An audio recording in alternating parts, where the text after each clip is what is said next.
Next gen YouTube நேயர்கள் நண்பர்கள் அனைவருக்கும் யோக பிரபாவின் அன்பான வணக்கங்கள். இந்த பதிவில் நம்ம எதை பற்றி பார்க்க போகிறோம் அப்படின்னா குருப்பெயர்ச்சி 2026 பற்றி. அதாவது நவ கிரகங்கள்லேயும் சுபத்தன்மை பெற்ற ஒரே கிரகம் யார் அப்படின்னா முழு இயற்கை சுபராக இருக்கக்கூடிய கிரகம் குரு பகவான் தான். குரு பார்த்தால் கோடி நன்மைன்னு சொல்லி இயல்பாகவே சொல்ல கேட்டிருக்கோம். அதாவது அவருடைய பார்வை எந்த இடத்துலேருந்து அவர் 3 பார்வையாக பார்க்குறாரு, அந்த பார்வையோட பலன் பார்த்திங்கன்னா ஒவ்வொரு ராசியின் அடிப்படையில் ஒரு மிகப்பெரிய வாழ்க்கை மாற்றத்தை அந்த குருப்பெயர்ச்சி தரப்போகிறார். என்னைக்கு குருப்பெயர்ச்சி ஆகுது அப்படின்னு பார்த்தோம்னா வைகாசி 18ஆம் தேதி, அதாவது ஜூன் மாதம் 2ஆம் தேதி 2026 குரு பகவான் புனர்பூசம் 3ஆம் பாதத்திலிருந்து மிதுன ராசியிலிருந்து புனர்பூசம் 4ஆம் பாதமான கடகராசிக்கு பயிற்சி ஆகிறார். இவர் பயிற்சி ஆகும்போது எந்த மாதிரியான இடத்த பார்க்குறாரு, என்ன மாதிரியான ஒரு வருமானத்தையும் எந்த மாதிரியான ஒரு குடும்பத்தில் உள்ள மாற்றத்தையும் கொடுக்குறாரு. மேக்ஸிமம் நம்ம என்ன சொல்லுவோம்னா குரு பகவான் குழந்தை பாக்கியத்துக்கு காரக்காரன்னு சொல்லுவோம். ஸோ குழந்தை பாக்கியம் இல்லாதவங்களுக்கான அனைத்து தடங்களையும் தகத்தெறிஞ்சு அதுக்குண்டான ஒரு பெரிய ஆசீர்வாதத்தையும் கொடுக்குறாரு. சரி, பொதுவாக அதாவது என்ன மாதிரியான பொது பலன்கள்னு சொல்லி பார்ப்போம். ஒவ்வொரு ராசிக்கு பார்க்குறதுக்கு முன்னாடி பொதுவாக பார்த்தீங்கன்னா நம்மளுடைய தங்கம் விலை குறைறதுக்குண்டான வாய்ப்புகள் இருக்குது. இன்னும் விவசாயம் செழிப்பாக வளரும். இன்னொன்று முக்கியமான விஷயம்னா ஆராய்ச்சி பண்ணும்போது நிறையா அதாவது எதிர்பாராத புதையலோ அதன் மூலமாக கனிம வளங்களை அரசுக்கு கிடைக்கிறதுக்கு உண்டான வாய்ப்புகள் நிறையாவே இருக்குது. இன்னொரு பொது பலன்களில் இன்னொரு முக்கியமான விஷயம் பொருளாதார முன்னேற்றத்தை கொடுக்க போகிறாரு.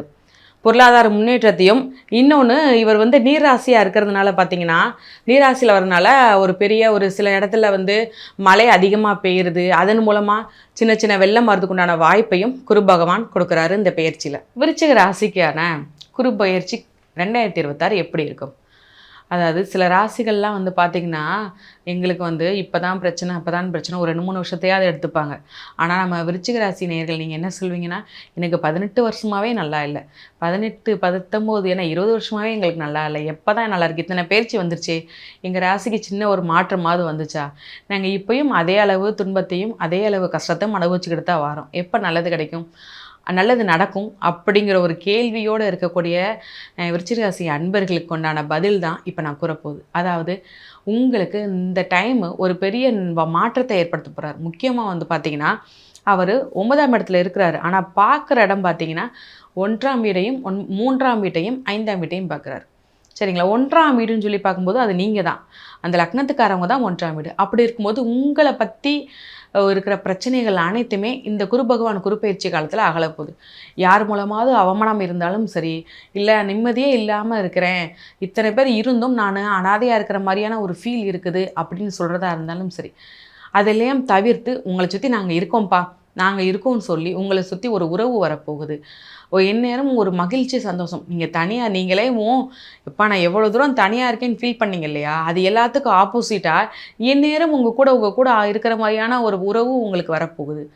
ஒரு பெரிய நம்பிக்கை, ஒரு தைரியம் இந்த காலகட்டத்தில் கிடைக்க போகுது. ஏன்னா 3ஆம் வீட்டையும் பார்க்குறாரு, தைரிய வீரியஸ்தானத்தையும் பார்க்குறாரு.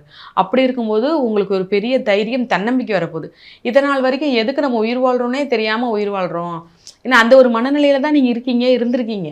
ஆனால் இப்போ என்ன பண்ணுறாரு குருப்பெயர்ச்சி, நீ கண்டிப்பாக நீ வாழ்ந்து தான் ஆகணும், இந்த ஒரு உறவுக்காக நீ வாழ்ந்து தான் ஆகணும்னு சொல்லி உங்களுக்கு ஒரு தன்னம்பிக்கையை உங்களுக்கு கொடுக்குறாரு. அதன் மூலமாக இல்லைப்பா நான் கண்டிப்பாக வாழ்ந்து ஆகணுங்கிற ஒரு நம்பிக்கை உங்களுக்கு வரப்போகுது. இளைய சகோதரர் உங்களுக்கு சப்போர்ட்டாக இருக்க போகிறாங்க. நீங்கள் என்ன பண்ணாலும் சரி இளைய சகோதரர் சப்போர்ட்டாக இருப்பாங்க. இன்னும் நீங்கள் ஏதாவது அடுத்தடுத்து என்ன பண்ணணுங்கிறது பிளானிங் போட ஆரம்பிச்சிருவீங்க. இது வரைக்கும் நம்ம சோர்ந்து போய் உட்காந்தது போதும், எந்தவித முயற்சியும் இல்லாமல் ஏற்கனவே அடிபட்டதுனால நம்மளை சுற்றி என்ன நல்லது நடந்தாலும் நம்மளுக்கு நல்லது நடக்கலையேங்கிற ஒரு மனநிலையில் இருந்தது போதும், நம்ம இனிமேல் அடுத்தடுத்து என்னென்ன செய்யணும்னு சொல்லி திட்டமிட ஆரம்பித்து அதன்படி நம்ம செய்வோம்னு சொல்லி திட்டமிட ஆரம்பிப்பீங்க. அது உங்களுக்கு வெற்றியை கொடுக்கும்.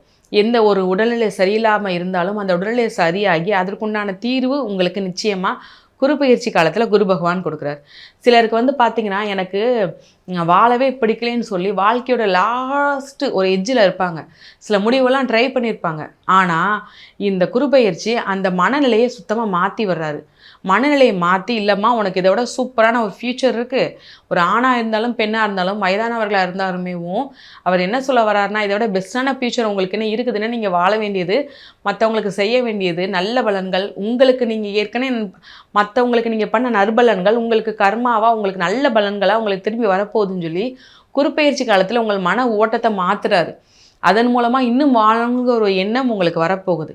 ஏன்னா 5ஆம் பூர்வ புண்ணியம், குலதெய்வம், எல்லா குலதெய்வத்தோட அருள் உங்களுக்கு பரிபூர்ணமாக உங்களுக்கு இந்த குருப்பெயர்ச்சி காலத்தில் நிச்சயமாக கிடைக்க போகுது. குழந்தை இல்லா தம்பதியர்களுக்கு குழந்தை பாக்கியம் கிடைக்க போகுது. ஏன்னா அதன் மூலமாகவே நிறைய வெக்ஸு மனப்பான்மை எனக்கு இருக்கவே பிடிக்கலன்னு சொல்லி நிறைய பெண்களோ ஆண்களோ மனதளவில் ரொம்ப உடைஞ்சு போன காலகட்டத்தில் இந்த குருப்பெயர்ச்சி நிச்சயமாக அவங்களுக்கு குழந்தை பேருக்கு உண்டான வாய்ப்பை கொடுக்குறாரு. ஏன்னா குழந்தைக்கான காரகர் குரு பகவான். அப்படி இருக்கும்போது அவர் 5ஆம் வீட்டை பார்க்குறாரு. உங்களுக்கு நிச்சயமாக புத்திர பாக்கியம் உண்டு. காதல் தோல்வியிலேருந்து மீண்டு உங்களுக்கு திருமணத்துக்கு உண்டான வாய்ப்பு அதிகமாக இருக்குது. சொத்து நிறைய உங்களுக்கு நல்ல நிகழ்ச்சி, நல்ல ஒரு மாற்றம் உங்களுக்கு இந்த குருப்பெயர்ச்சியில் நடக்க போகிறார். எல்லாமே நல்லதாக நடக்குதுன்னு எப்படி நீங்கள் சொல்கிறீங்க, ஒரு பாதிப்புமே இல்லாமன்னு சொல்லி கேட்டால், அவர் இருக்கிற இடத்துல மட்டும் சின்ன பாதிப்பு. அதாவது வெளிநாடு போகிறதுக்கு உண்டான வாய்ப்பு தாமதமாகும். ஒரு இடத்துல நீங்கள் வேலை பார்த்துக்கிருக்கீங்க, அந்த வேலையில் பதவி உயர்வும் வரும் நீங்கள் எதிர்பார்த்துக்கிருக்கீங்களே, அது கொஞ்சம் தாமதமாக மாறும்.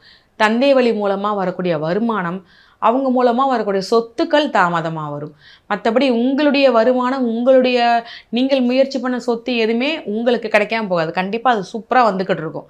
சின்ன பாதிப்புனா தந்தை வழி மூலமாக வர்றது மட்டும்தான். மற்றபடியான இந்த ஒரு சின்ன சின்ன பாதிப்புலேருந்து மீள மட்டும் நான் சில வழிபாடு சொல்கிறேன். அதாவது முருகன் வழிபாடு பண்ணுங்கள். பாலபிஷேகம் செவ்வாய்க்கிழமை தோறும் பாலபிஷேகம் வாங்கி கொடுங்க. பறவைகளுக்கு உணவு கொடுங்க. உங்கள் வீட்டில் இருக்க சாதாரண, நீங்கள் வீட்டில் இருக்கீங்க அப்படின்னா நீங்கள் காலை என்ன சாப்பாடு வைக்கீங்களோ, காகத்துக்குனாலும் சரி, என்ன பறவைனாலும் சரி, ஒரு சின்ன கிண்ணத்தில் தண்ணி வச்சு அதுக்குண்டான சாப்பாடு வைங்க. அந்த பாதிப்புகள் கொஞ்சம் கொஞ்சமாக உங்களை விட்டு அகன்று உங்களுக்கு இந்த குரு பகவான் குருப்பெயர்ச்சி காலத்திலிருந்தேவும் உங்களுடைய வாழ்க்கையை ஒரு பெரிய டேர்னிங் பாயிண்டோட, ஒரு பாசிட்டிவான மைண்டோட இருக்க கடவுளின் வாழ்த்துக்களோட ஆசீர்வாதம் நிச்சயமாக கிடைக்கும்.